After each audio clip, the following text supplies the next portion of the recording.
You listen to me. You're Nick fucking...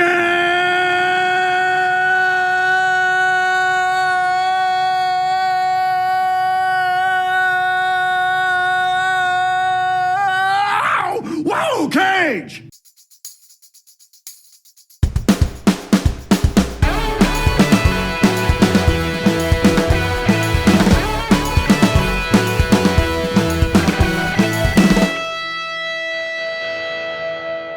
Hello and welcome back to Second Take Movies Podcast, where we give movies a second look, second chance, second take, if you will.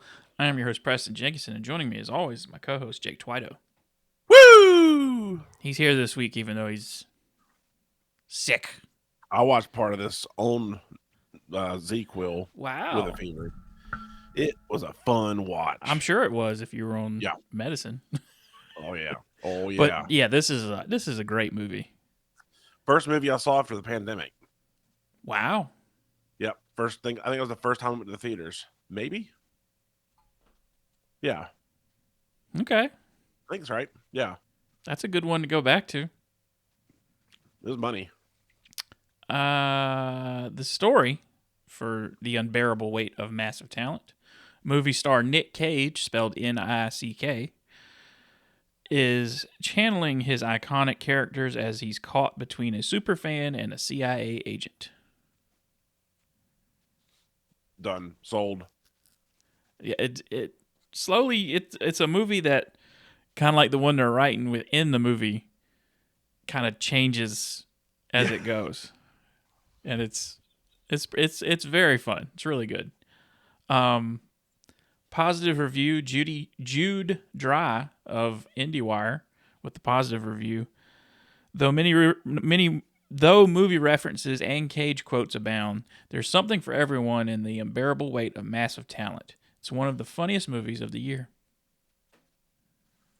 Did it? It didn't win any awards, did it? No, it didn't. I think it should have. Yeah.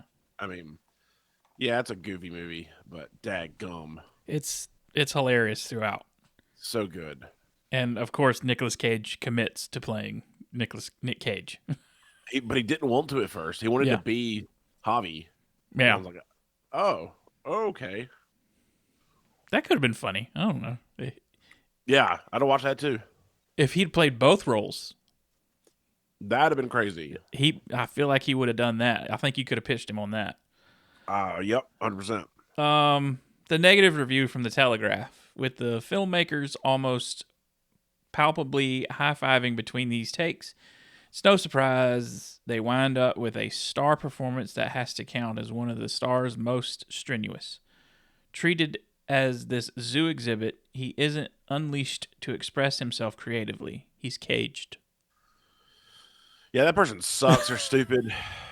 I don't see him stifled in this at all. I think he's kind of... No. That's like one of the most like rage caged movies done for a while. Especially when he's doing the exaggerated younger version of himself. Oh yeah, it's awesome. He's on LSD. It's great. Obviously not a fan of Nic Cage, that person. Obviously not, no. Well, that's where I'll say this. If you don't like Nic Cage, you're not going to like this movie. That's true. Like it's I know that sounds stupid, but honestly, it's a movie for people that really like Nic Cage. It starts off, Nic Cage is going to a meeting, and he's very excited about it, and he's meeting with a new director about a part.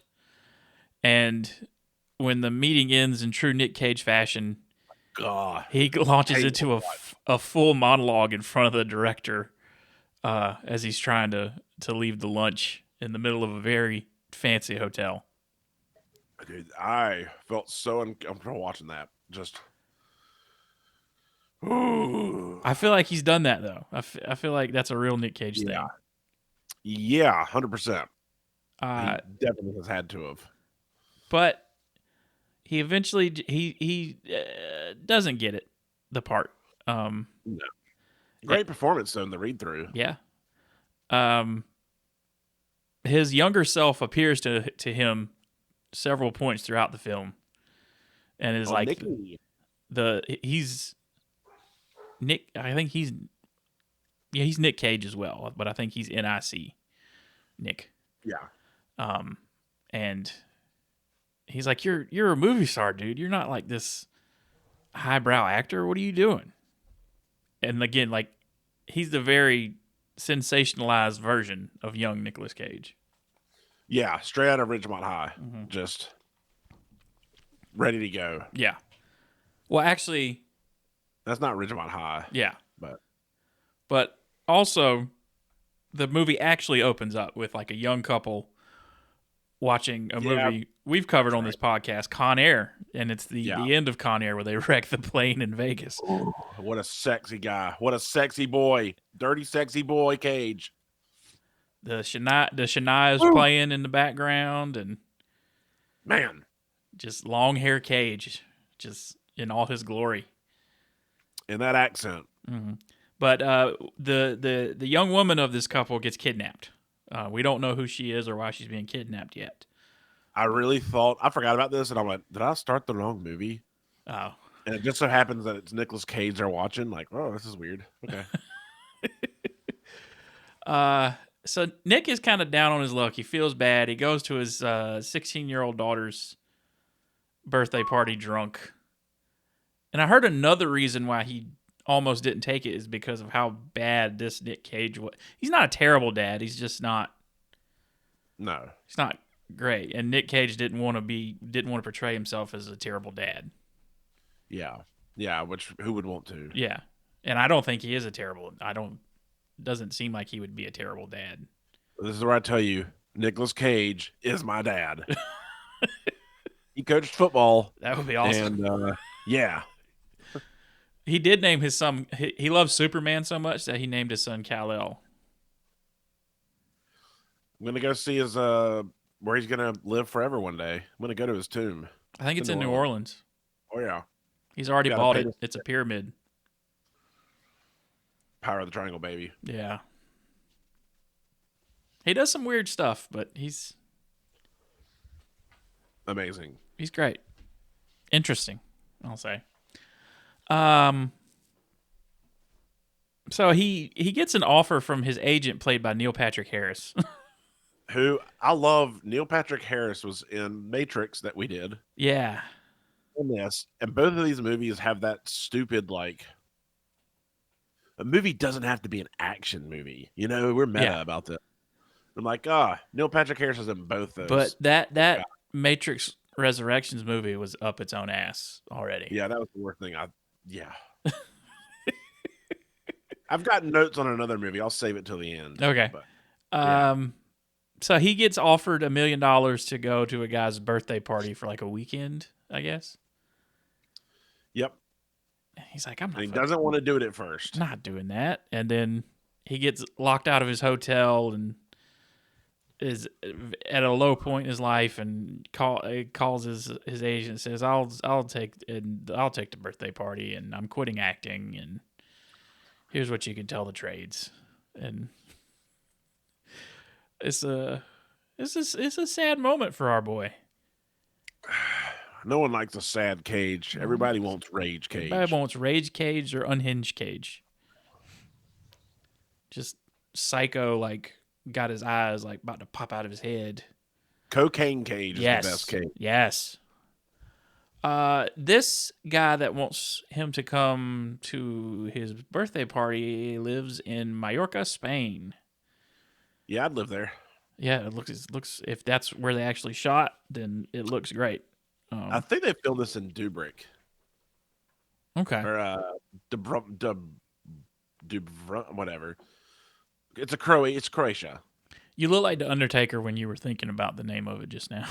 Oh, Your eyes just rolled back like.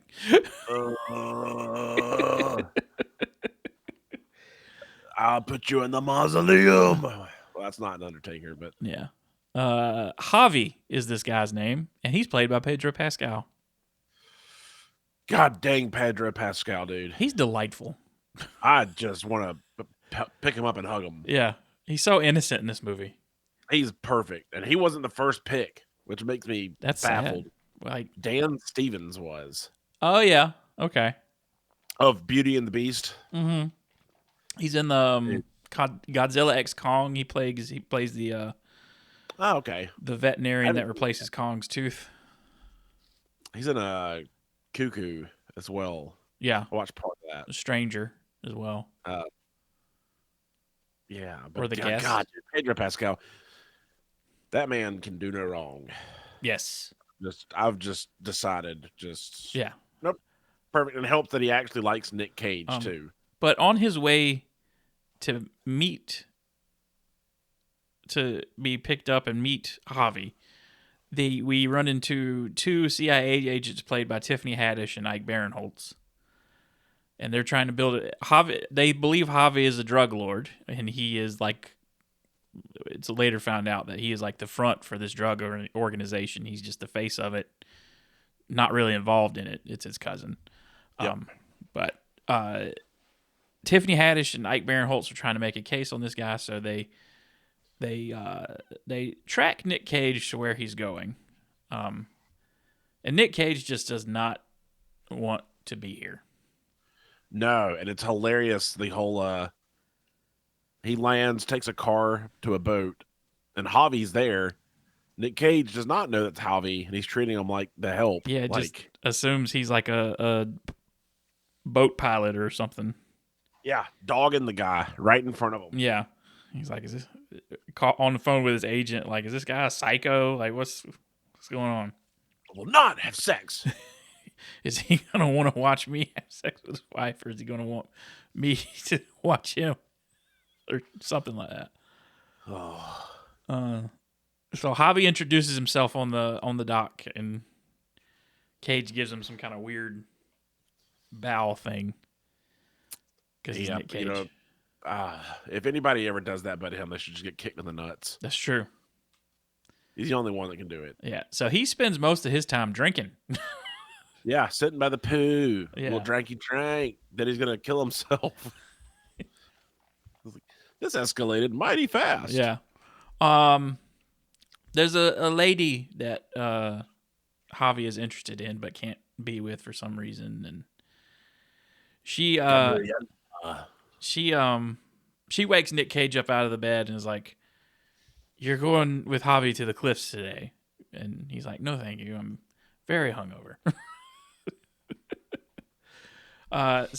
So they go to the cliffs. When does he get intercepted by the CIA? After that, he so they go to the cliffs and he's hungover and he's ticked off and annoyed, but Javi talks him into jumping off the cliff, and so they jump and they find out they love each other. They're best friends. Because he quotes a lot of Nicolas Cage movies to Nic Cage. Yeah, yep. And then there's a ton of the expositional things at the beginning of Nic Cage just talks about Nic Cage and the stuff he loves to everybody. Yeah, this guy loves everything Nic Cage loves that somehow. And then watch Paddington 2, which was the greatest joke ever. Which I do love that movie. I'm not gonna lie. I've never seen it. It is remarkably great. I mean, if Nic Cage says so, I mean, it's a perfect movie. Okay. It's not a fit. It's like there's nothing offensive. There's no messages. Nothing. It's a movie you can watch with anybody, and it's enjoyable. Okay. Who knew? Javi did, and now Nic Cage does. Javi knew. But that's where the CIA confronts him after that. Yeah, because he goes to a bar in town. Yeah. He wants to read Javi's script that night, and Javi's like, I can't. No. So he goes to that bar, and he gets bagged. Gets bagged and not tagged, but thrown into a van. Get in the van, baby. A windowless van. Nothing terrible ever happens in those. And basically, the CIA is like, you're going to try to find this thing in his office, I think. Yeah, he's got a server room. That's right. In there somewhere. Yeah. And that leads to a hilarious sequence of... There was some kind of thing that, some kind of needle they gave him with drugs, and he accidentally hits himself with it. It's a gel you put on. It's a thing you put on your palm, so you can slap somebody or touch them. Oh, and then that transmits the poison, but he scratches his face. and he's got the poison in him, and he's freaking, and he leaves the antidote and like the key to the room that the antidote's in the room that's locked. And he has to crawl out the window and into it, and it's a funny sequence of him like his legs are going and he's drugged and he's like, I can't feel my leg. So good, dude. If Yeah. it was anybody but Nic Cage, it would not Yeah, be as good. of course it'd be terrible. No. And so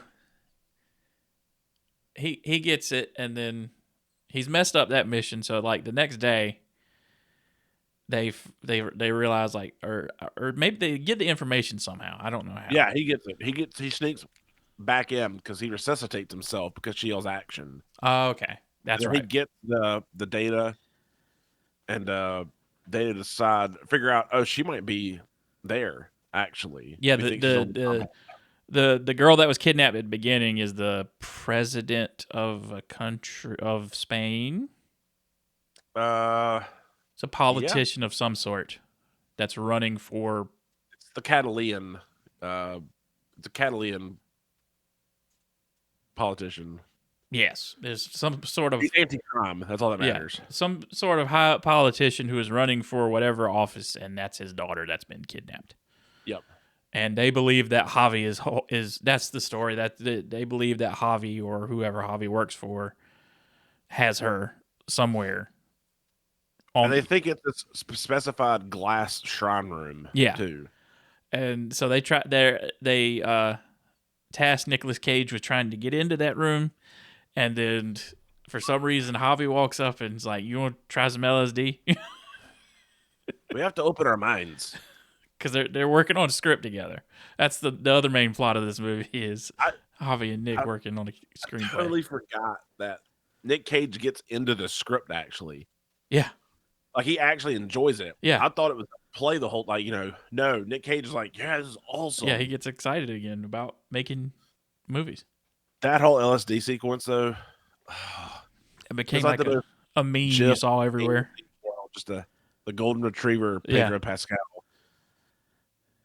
It's perfect, man. It's just so fun. And and they get to a wall because they're freaking out in town, of course, and they're paranoid. Two people are looking at them. Yeah. And they're like, they're looking at us. And I don't know what scene that is that they reenact where like Nic Cage is up on the wall and he's holding onto him. I assume it's from one of his movies. It has to be. I can't remember what it is from something. And when they're running away, Pedro's like, I know you're a better driver than me. He's like, how could you possibly? Because I read you did all your own stunt driving and gone for 60 seconds. No, he didn't. And I love Nic Cage. Won't own up to it. Oh, yeah, you're right. And immediately smashes into everything. Oh, it's great.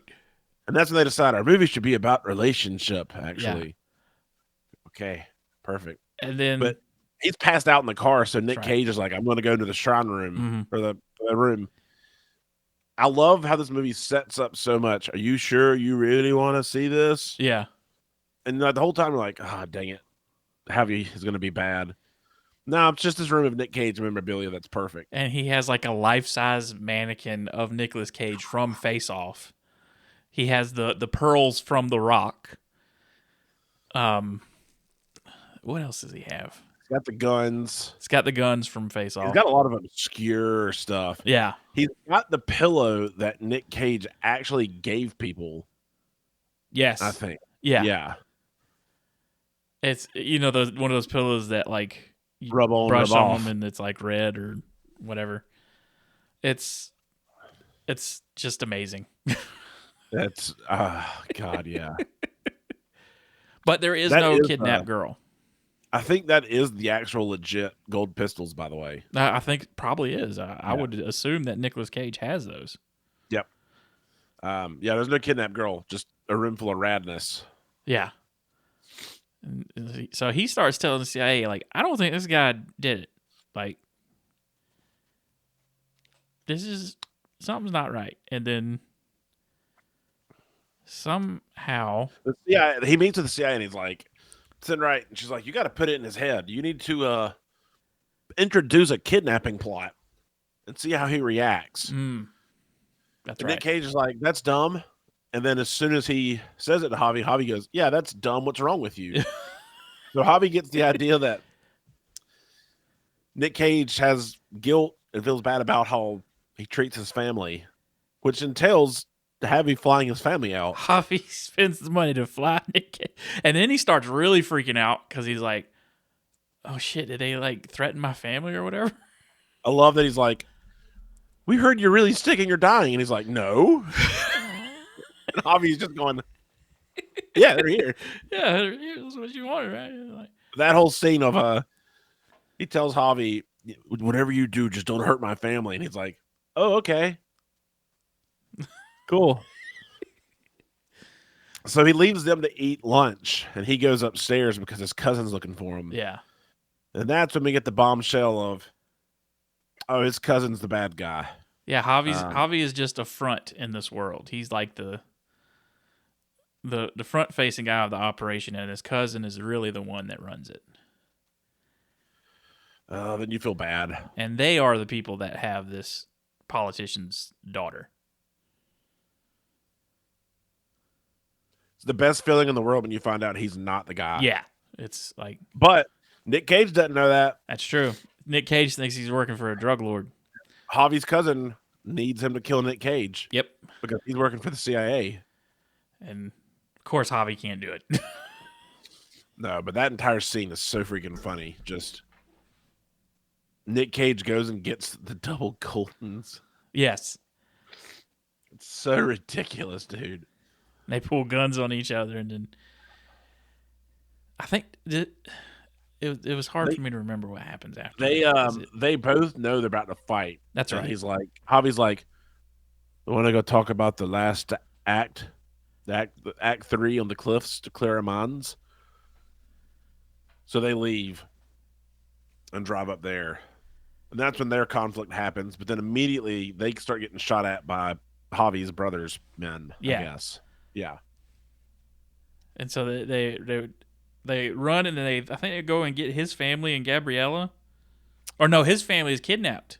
Yeah, they've been kidnapped at that point. So Nick Cage dresses up and gets prosthetics put on to look like some Italian mafioso who is working with them. He hasn't been seen in 15 years. Yeah. So no one knows what he looks like. He's like the old Godfather. Yeah, and I think he made a deal with Javi's crew to have the girl kidnapped or whatever. And so Dude, Nick Cage is coming in posing as him.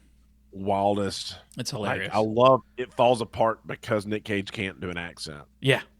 That's the joke. I'm like, I can't believe he made the joke. And I think that's the thing that kind of lost him the Boston cop role that he really wanted. Oh, yeah. Yeah. No, not the crazy reading, just the accent. So it kind of turns into a standard kind of action movie at this point, which is kind of like a pretty good analogy for how they're writing this movie within the movie kind of thing, because they're like, oh, it should start out as our relationship, and Nick Cage and him build up a good relationship, and it's like, oh, let's add a kidnapping plot. Oh, let's just give us a nice explosion at the end, and that's kind of what we get. We need to flip a car. A car needs to flip, right? Yeah. So there's a fun, action sequence where Nick Cage takes out a couple guys and he shoots a couple people. Yeah, I'm pretty sure he's killed people in real life. I mean, could be. Who knows? Yeah. Probably went to an island where he hunts people. Oh yeah, that's called Pig 2. Yeah. So they escape, and with his family, his ex-wife. I was trying to figure out I've seen this woman. Yeah, she's been in something. Logan looked her up, and I forgot to ask her. She was in Game Night. That's where I saw her. Yeah. Okay, she played the idiot guy's date that night. She's the Irish woman. Yep. That's it exactly. Yeah. So they escape and they're they get to the They car. go to the CIA office. Yeah, they get in the truck and they drive trying to get to the embassy or wherever. And Javi gets out and he's like, I'll hold him off, and it's like a big sacrifice scene that you would see in a movie, and that we would. It's so bad. It's hilarious though.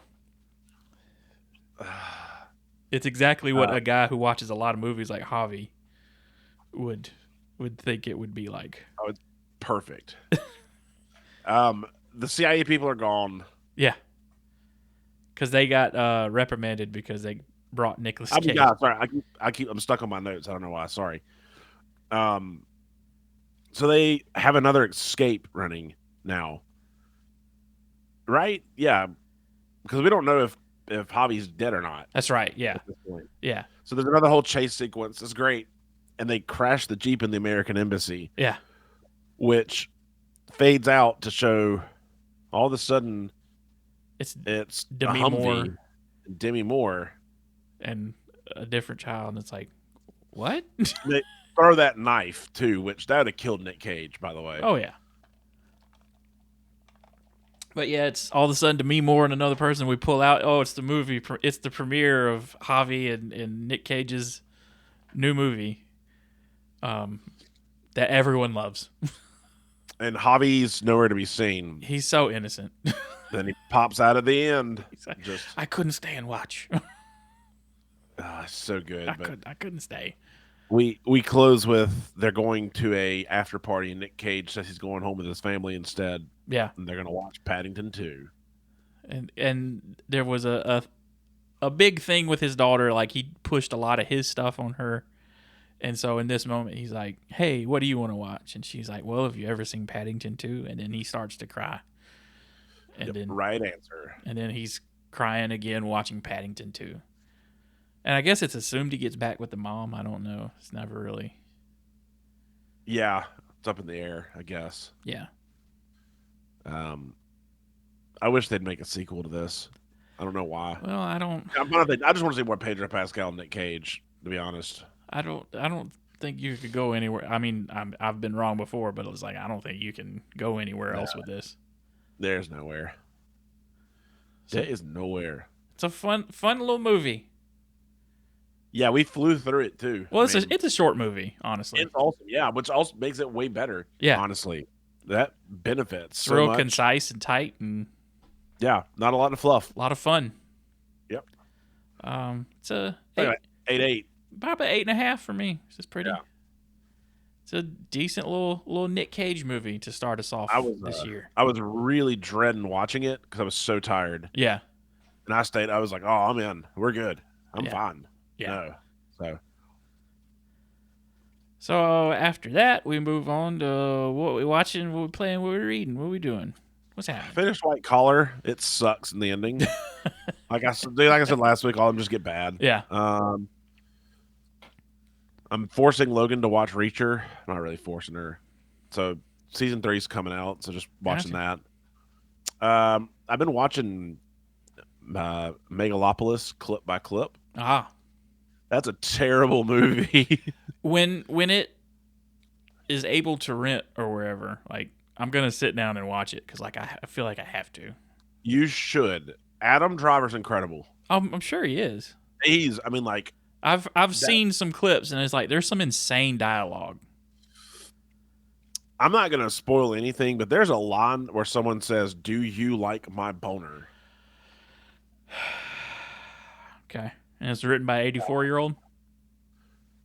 We don't know. He wrote it, but he encouraged everyone to come up with their own lines. Oh, so I think there's a big legal thing of who is the writer of this movie, because well, since he completely paid for everything and should be probably is credited as the original writer on the script, it's probably his. That's pretty much it, I think. I haven't been into much more, just heading out of town. Yeah. So trying to knock off whatever I can until then, and